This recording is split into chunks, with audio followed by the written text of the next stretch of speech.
Hello everyone. Here I will explain again the materials that have been watched on YouTube. 3 is rules for using modals. 1. Modal plus beach form. Modals are followed by the base form of the main verb. Example: I can speak English. She might go to the party. 2. Not change according to the subject. Modals do not change their form according to the subject of the sentence. Example: I can swim. He can swim. They can swim. 3. Vacation and meaning. Each modal has a different vacation and meaning. Example: can, ability, could, past ability or possibility, may, remission or possibility, make, possibility, shall, obligation or suggestion, shall, suggestion or recommendation, will, desire or prediction, would, desire or past habit. By understanding and following these rules, you can ask modals more effective in English communication. Next, can I, could I, may I. 1. Can I? Used to ask for permission or ability. Example: can I borrow your pen? 2. Could I? Used to ask for permission or ability with a more polite tone. Example: could I possibly borrow your pen? May I? Used to ask for permission with a very polite and formal tone. Example: might I have your please?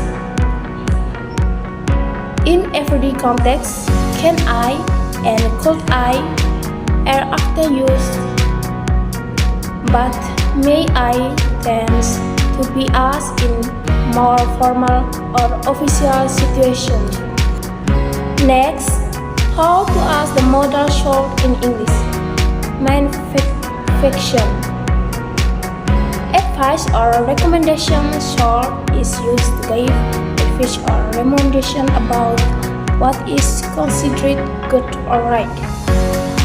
Obligation or necessity short can also be used to express obligation or necessity in a less strong manner. Since tense is true, affirmative as plus whole plus verb 1. Example: you should eat more fruits and vegetables. Negative as plus should not or should plus verb 1. Example: you should smoke. Interrogative should plus as plus verb 1. Example: should I call him now? Example of use: you should see a doctor if you're feeling unwell. She should study harder if she wants to pass. She should study harder if she wants to pass the exam. She should risk out more to protect the informant. Tips: use all to give polite and with advantage. By understanding how to ask help in English, you can give advice or recommendation more detailed and accurate. Next, learn English grammar. What's the difference between active and passive?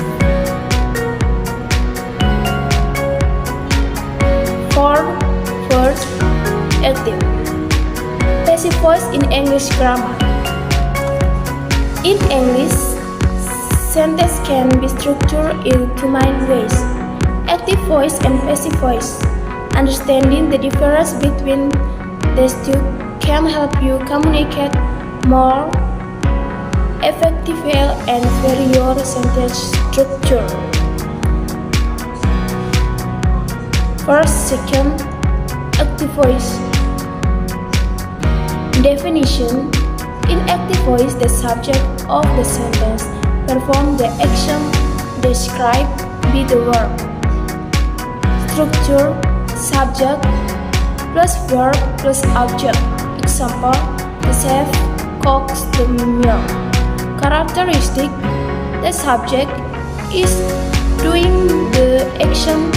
The focus is on the subject performing the action. Passive voice. Definition: in passive voice, the subject of the sentence receives the action described with the verb. Structure: object plus form of to be plus past participle of the verb by plus subject. Example: the meal is cooked by the chef.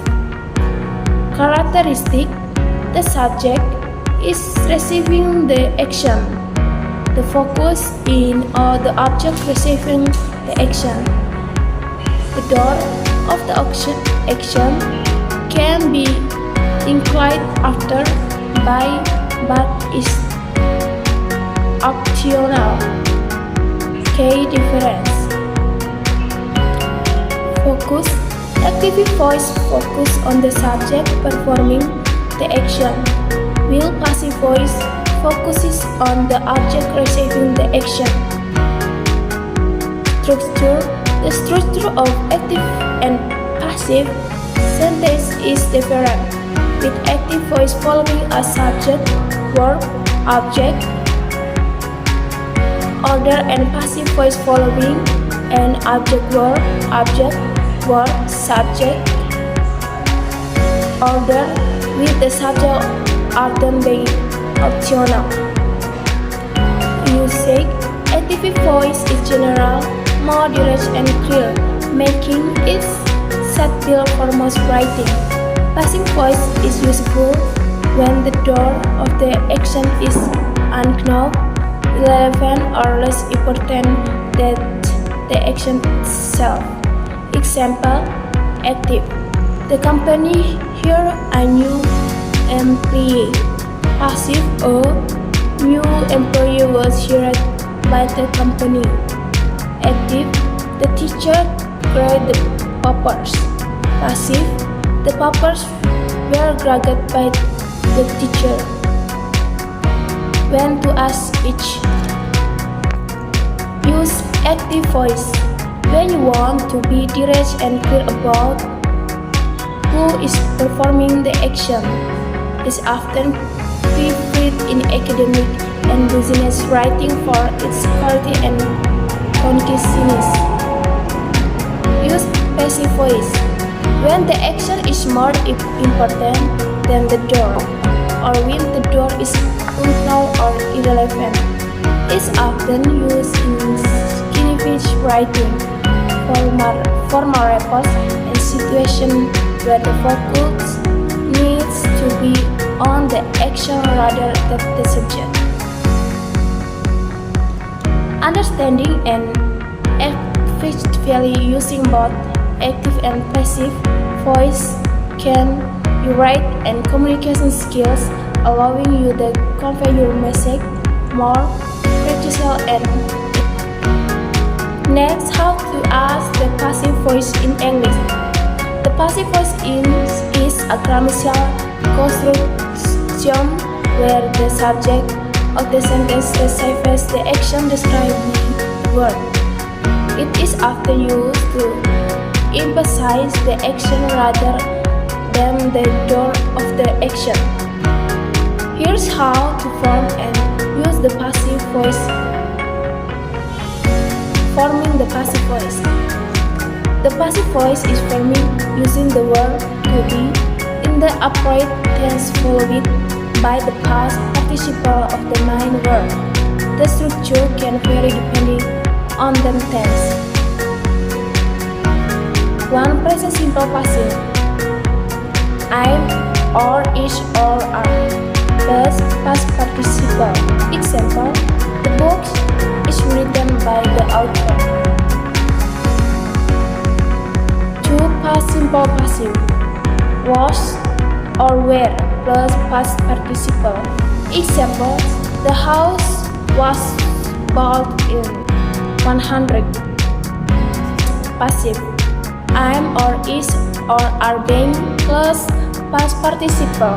Example, the project is being managed by a team.